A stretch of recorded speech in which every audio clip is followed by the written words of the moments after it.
really appreciate it. Let's discuss more now with CNN political commentator and Democratic strategist Maria Cardona and CNN political commentator and Republican strategist Alice Stewart. They are the co-hosts of the podcast Hot Mics from Left to Right, and I definitely relate to what Jeff Zeleny is going through right now. It was always my fear if I was on the campaign trail doing a live shot in the national anthem or something, and I'm talking over it, not a good thing. You were kind to him. I would try to be. My brother and I. Jim, I think Alice, I may have asked you to be quiet a time or two. You may have. Well, in all circumstances, yeah. Alice, let me start with you. What do you make of, let's go back to this Florida Republican Party pledge. That was going to be a requirement for candidates to appear on the ballot for the primary there in that state. And this looks like a real rejection of Ron DeSantis in his home state and an appeasement to Donald Trump.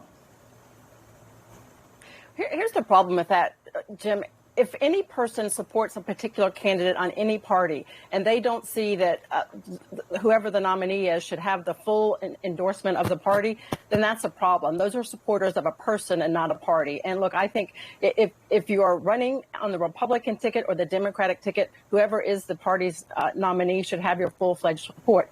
However, I do understand there are many Republicans who have concerns. If the former president were to be convicted of a crime, then that brings a whole new ballgame.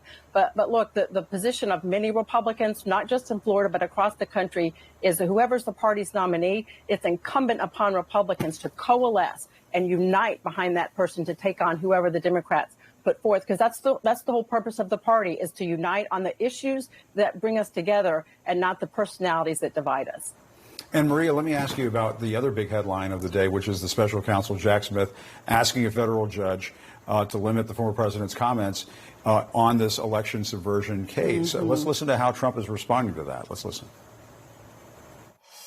Deranged Jack Smith, he's the prosecutor. He's a deranged person, wants to take away my rights under the First Amendment, wants to take away my right of speaking freely and openly. Yeah, Maria, what do you make of that? I mean, it is good to hear the former president extol the virtues of the First Amendment. Right? You don't always hear that from him. No, you don't. But how likely is Donald Trump to abide by any judge's order to not talk about the case? Not very likely at all. Insult the prosecutor. Right, exactly. Not very likely at all. We have seen that Donald Trump is certainly not one to do something that he is told to do, to follow the rules, to follow any kinds of regulations, to even follow the laws, which is frankly what put him in this problem to begin with. But I do think it's an opportunity to underscore just how dangerous somebody like Donald Trump is in whatever role, even in a role of somebody who's been convicted of, frankly, or has been accused and possibly convicted of several crimes. The fact that Jack Smith asked for this, even just a limited gag order, I think is a realization that Donald Trump is somebody who is a danger to our whole justice system. We've already seen how he and then his supporters can ruin people's lives. Yeah. Just from one thing that Donald Trump says about something, the prosecutor, witnesses, I think is what they're mostly worried about. It's a downhill, battle from there, and that's why I think Jack Smith is doing everything he can to protect the justice system. Alice, I'm kind of jumping around a little bit, but I have a lot of topics to cover. I wanted to ask you about this because we've talked about this impeachment inquiry in the House going after President Biden. I'm sure you saw this. The Freedom Caucus member Ken Buck, Republican of Colorado, has a new op-ed in the Washington Post.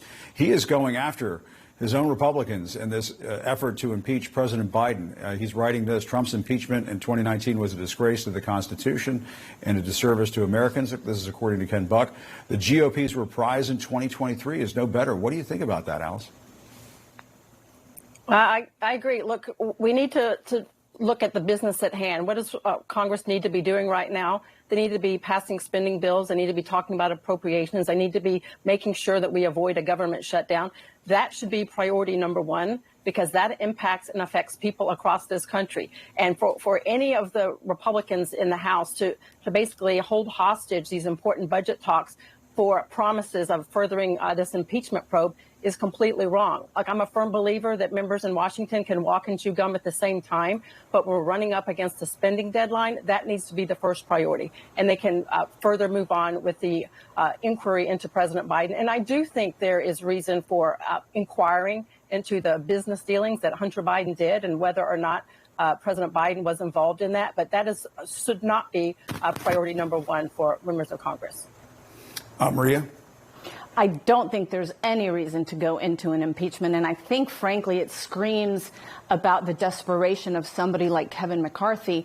And frankly, Donald Trump said the quiet part out loud these last couple of days in some of the interviews that he did, where he said, well, if they hadn't gone after me, perhaps this wouldn't be happening to Joe Biden. That right there underscores just how political this move is. And frankly, Kevin McCarthy should be ashamed of himself, because he's not only betraying how much of a puppet he is of Donald Trump, but how much of a denigration he is treating the Constitution. You know, Mitt Romney was right. Hardly anybody in the Republican Party these days respects the Constitution. And Alice, you know, just a few moments ago, did you want to jump in and say something? Yeah, I just wanted to say, with all due respect to my friend Maria, with regard to this inquiry into President Biden, look, they changed their narrative on this. When there was just initial questions about whether or not the president had any connection with Hunter Biden's dealings, the administration and the president all along has said he knew absolutely nothing about any of these dealings. Then they changed the narrative to he wasn't in business with Hunter. So when you change the answer to the same question, then it does bring about cause for concern and cause for investigation. Yeah, but that does not meet high crimes and misdemeanors. For 5 years under President Trump, they tried to investigate Hunter Biden and all of these specious business dealings, and they have found no connection whatsoever. There is nothing there. There's no evidence, no data, no facts, no nothing. Their own people that they had to testify that supposedly was going to blow open everything that Joe Biden had done.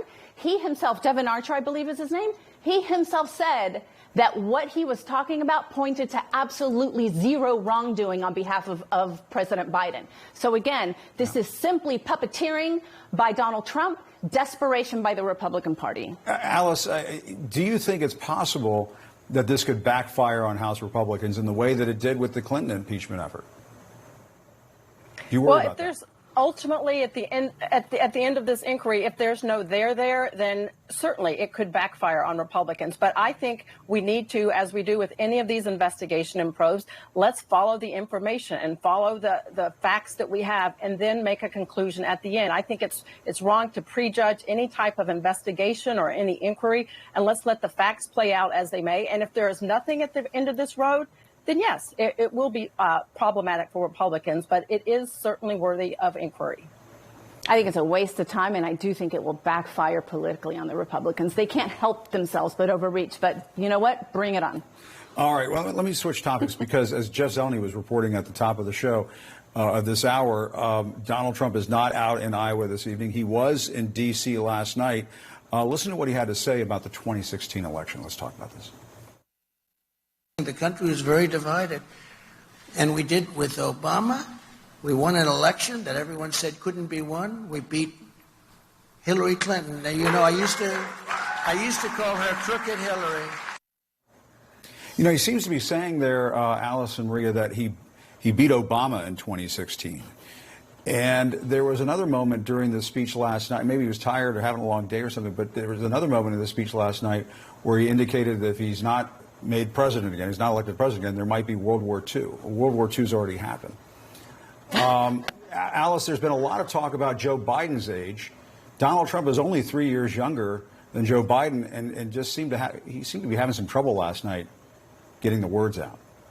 Look, I think when you make a mistake here and there, people are talking all the time. There's cameras on you all the time. If it's once in a blue moon, I think that's perfectly fine. But I'm not as concerned as much with Trump's age or Biden's age, but their agility and ability to do the job. And that's what's most important. And I think we need to get past a lot of this talk about people's age and who's got the best policies to turn this country around. And right now, we know it's not President Biden. He doesn't have the support of even many Democrats, and certainly across the country, his approval rating is around 40%. And I think it's time to start looking at the policies and get away from these personality conflicts and look at who can get this country back on track. Quick last word from you, Maria. Policies and accomplishments are exactly what Joe Biden has already proven he can deliver massively and historically for the American people and for American families. That's what he's going to run on. And the contrast is going to be something that I believe in the end he absolutely will win. And you think it's going to be Biden and